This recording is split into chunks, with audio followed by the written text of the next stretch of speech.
Amphibious warfare is a type of offensive military operation that today uses naval ships to project ground and air power onto a hostile or potentially hostile shore at a designated landing beach. 1. Through history, the operations were conducted using ships' boats as the primary method of delivering troops to shore.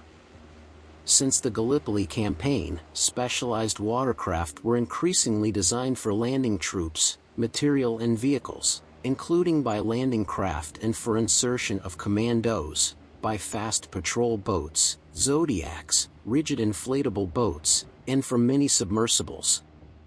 The term amphibious first emerged in the United Kingdom and the United States during the 1930s with introduction of vehicles such as Vickers Cardinaloid Light Amphibious Tank or the Landing Vehicle Tracked. Note 1. Amphibious warfare includes operations defined by their type, purpose, scale, and means of execution.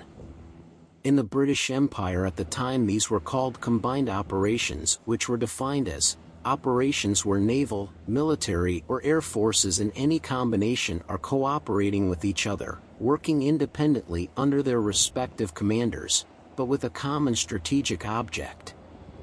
2. All armed forces that employ troops with special training and equipment for conducting landings from naval vessels to shore agree to this definition. Since the 20th century, an amphibious landing of troops on a beachhead is acknowledged as the most complex of all military maneuvers. The undertaking requires an intricate coordination of numerous military specialties, including air power, naval gunfire, naval transport, logistical planning, specialized equipment, land warfare, tactics, and extensive training in the nuances of this maneuver for all personnel involved.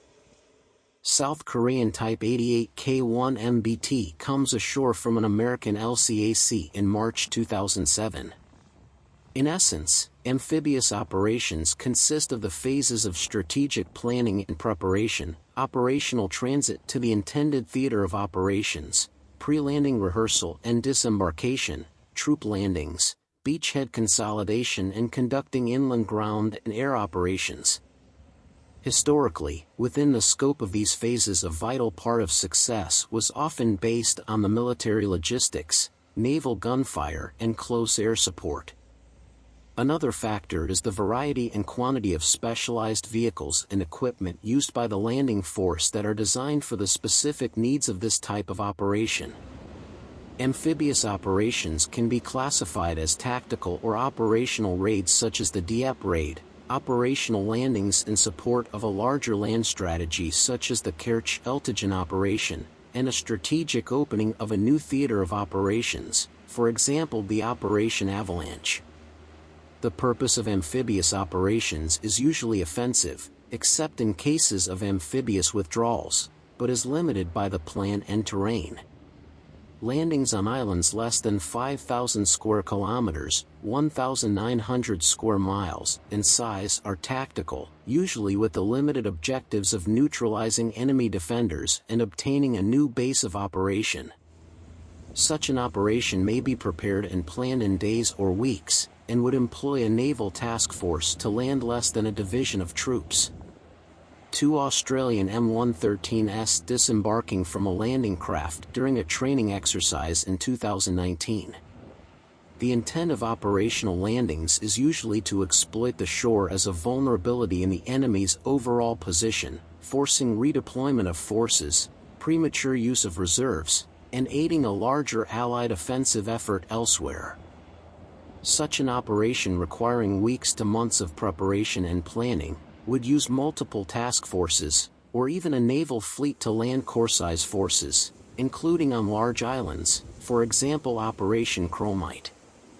A strategic landing operation requires a major commitment of forces to invade a national territory in the archipelagic, such as the Battle of Leyte, or continental, such as Operation Neptune.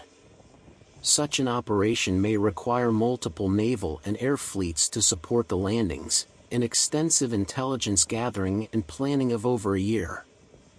Although most amphibious operations are thought of primarily as beach landings, they can exploit available shore infrastructure to land troops directly into an urban environment if unopposed.